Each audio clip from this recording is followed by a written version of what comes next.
Good afternoon, folks. Vice President Harris and I just received a briefing from our economic team, and we remain in a once-in-a-century public health crisis that's led to the most unequal job and economic crisis in modern history. And the crisis is only deepening. It's not getting better, it's deepening. Yesterday, we learned that 900,000 more Americans file for unemployment. 900,000.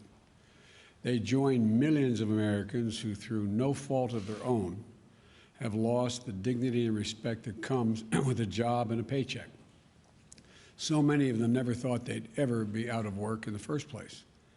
And just like my dad did when he used to lie awake at night when I was a kid, staring at the ceiling, unable to sleep because he worried about whether or not he was about to lose his health care, or whether we were going to have the money to pay the mortgage because of the economic circumstance he was in. And now a lot of these folks are facing eviction, are waiting hours in their cars, literally hours in their cars, waiting to be able to feed their children as they drive up to a food bank. It's the United States of America, and they're waiting to feed their kids. Folks who are able to still keep their job, many have seen their paychecks reduced, and they're barely hanging on and wondering what's next.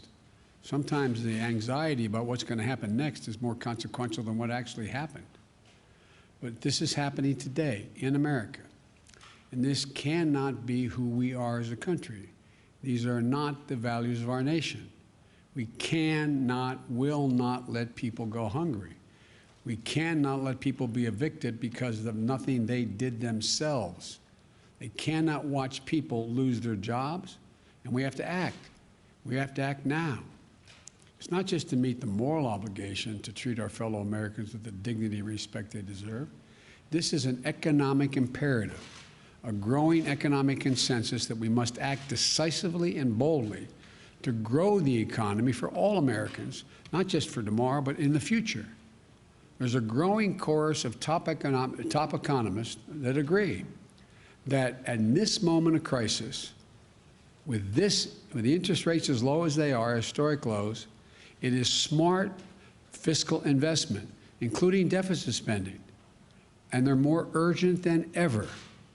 You know, and that return on these investments in jobs and racial equity is going to prevent long-term economic damage and benefits that are going to far surpass their cost. If we don't act, the rest of the world is not standing still in terms of their competitive advantage or the competitive possibilities relative to us. That our debt situation will be more stable and not less stable, according to these economists, and that such investments in our people is going to strengthen our economic competitiveness as a nation and help us outcompete our competitors in the global economy, because we're going to grow the economy with these investments. While the COVID-19 package that passed in December was the first step, as I said at the time, it's just a down payment. We need more action, and we need to move fast. Last week, I laid out a two-step plan of rescue and recovery to get through the crisis and to a better and stronger and more secure America. The first step of our American Rescue Plan is a plan to tackle the pandemic and get direct financial relief to Americans who need it the most. You know, in just a few days, it's just been a few days since I outlined this plan. It's received bipartisan support from a majority of American mayors and governors. Businesses and labor organizations have together welcomed it as an urgent action that's needed. Even Wall Street firms have underscored its importance. In fact, an analysis by Moody's estimates that if we pass our American Rescue Plan, the economy would create 7.5 million jobs just in this year alone. That would be on the way to the more than 18 million, I think it was 18,600,000 jobs that they believe would be created over the 4-year period with our Build Back Better recovery plan. And with our American Rescue Plan, our economy would return to full employment a full year faster than without the plan. Even President Trump's now, not some liberal organization, President Trump's top former economic advisor, Kevin Hassett, said, quote, he absolutely is in favor of this rescue plan. This almost doesn't have a partisan piece to it.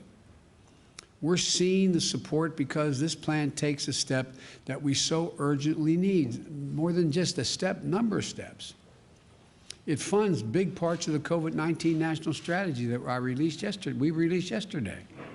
Our national strategy puts us on a war footing to aggressively speed up our COVID-19 response, especially on vaccines and testing and reopening our schools. I found it fascinating. Yesterday, the press asked the question, is, $100 million enough? Week before, they were saying, Biden, you crazy? You can't do $100 million in 100 days. Well, we're going to, God willing, not only do $100 million, we're going to do more than that. But we have to do this. We have to move. The American Rescue Plan also includes economic relief for most Americans who are in need. We're going to finish the job of getting a total of $2,000 in direct payments to folks. $600, which was already passed, is simply not enough if you still have to choose between paying your rent, putting food on the table. We'll extend unemployment insurance benefits for millions of workers beyond the deadline that's now set. It means that 16 million Americans who are currently relying on unemployment benefits while they look for work can count on these checks continuing to be there in the middle of this crisis.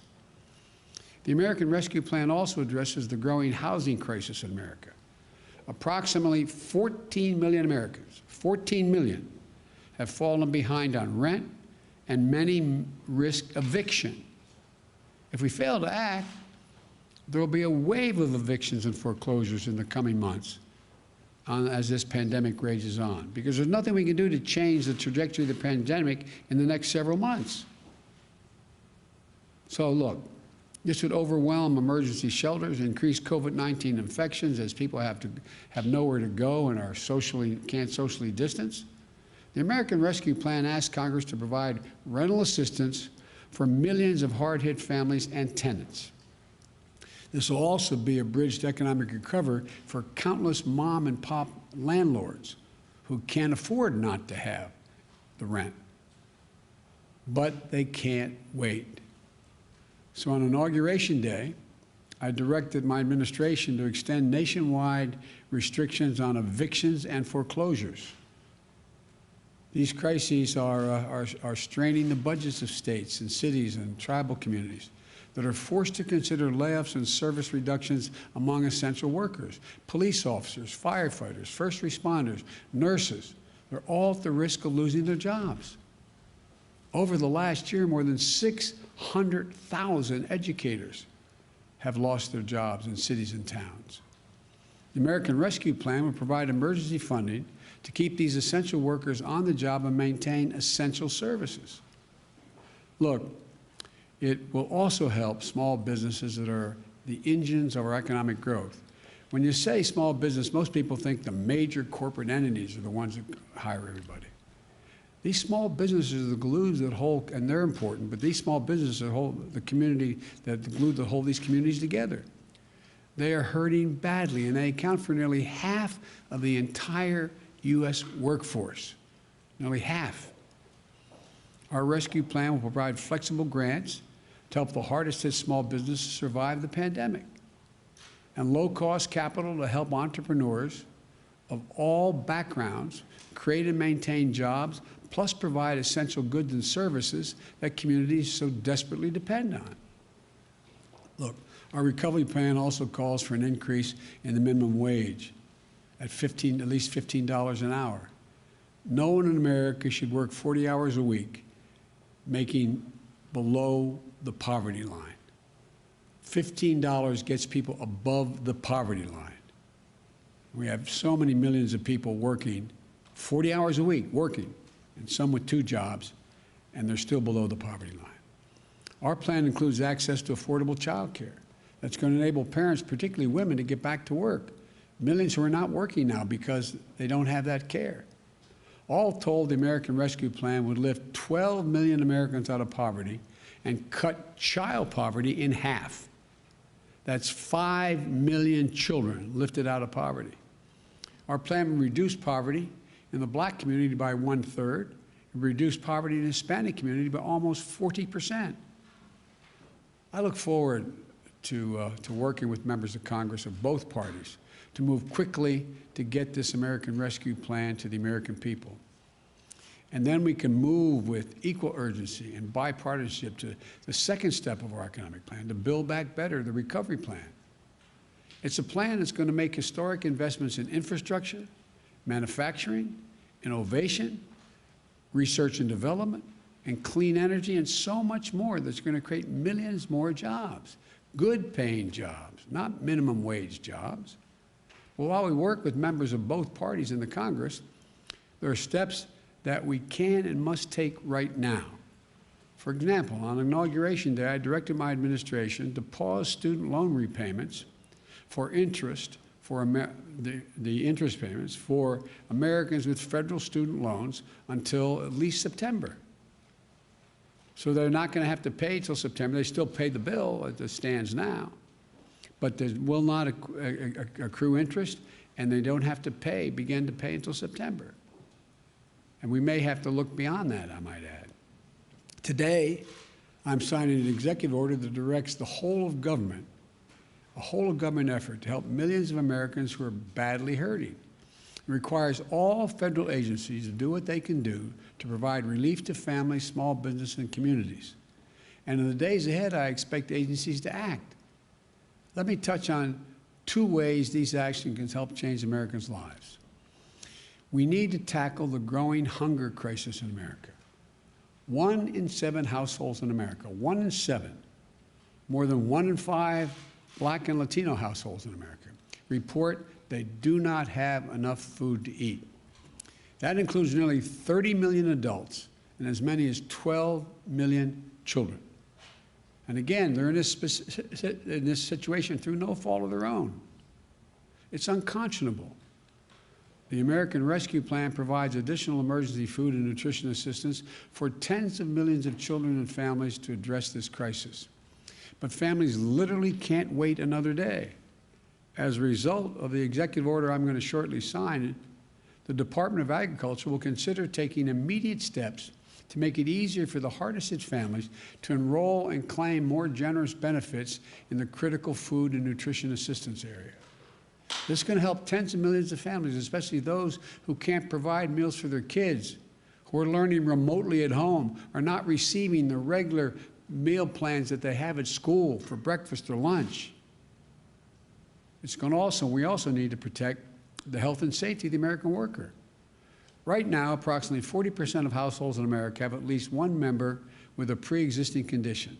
Just imagine, you're out of work through no fault of your own. You file for unemployment while you're looking for a job. You find one, and you get an offer. But then you find out there's a high risk of you getting infected with COVID-19 because of your condition.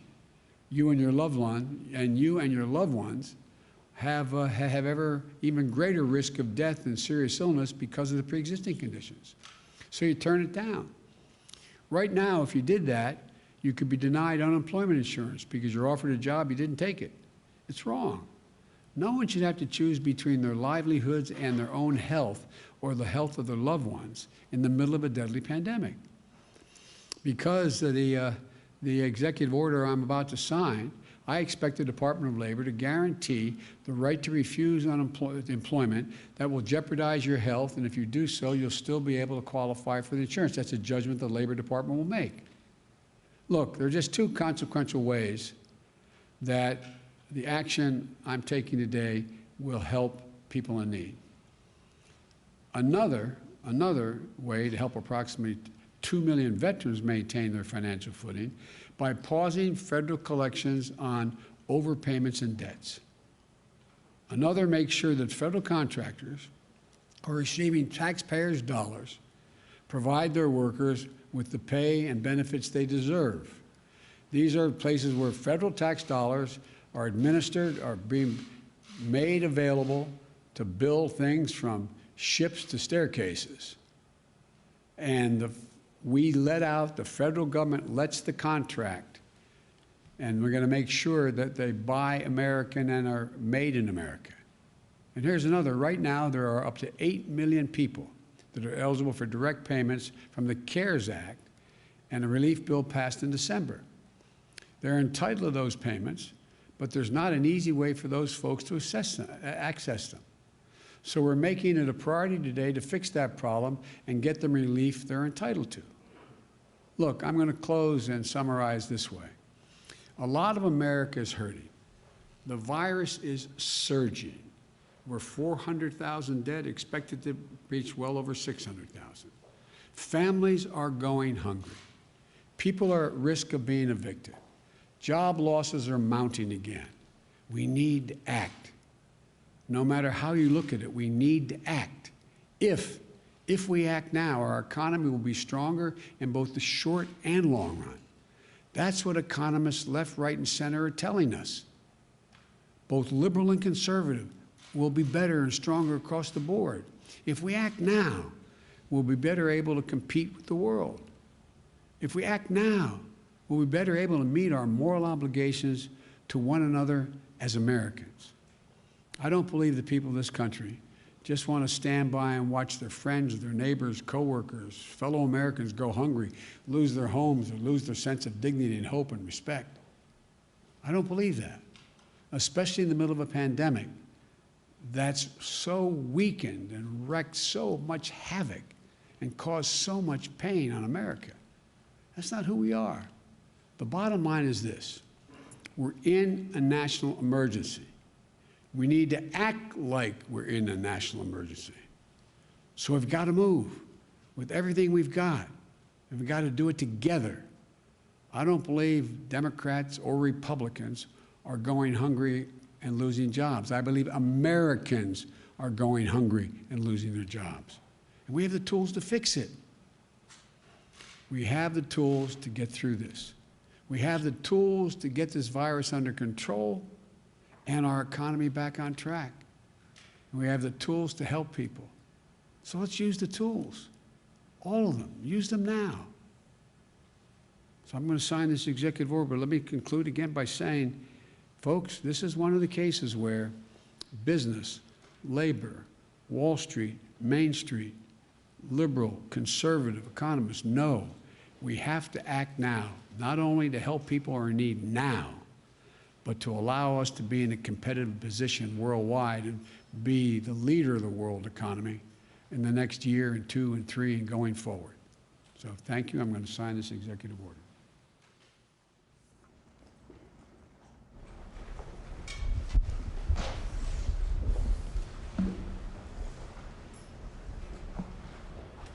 The first one is the economic relief related to COVID-19 pandemic that I referenced.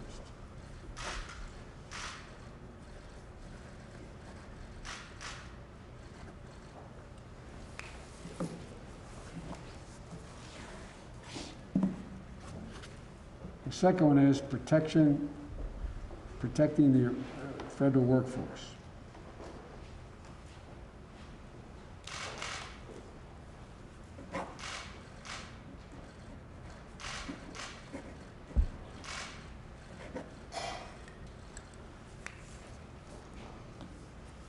Thank you very much. Mr. President, do you support Mitch McConnell's timeline for a February impeachment trial?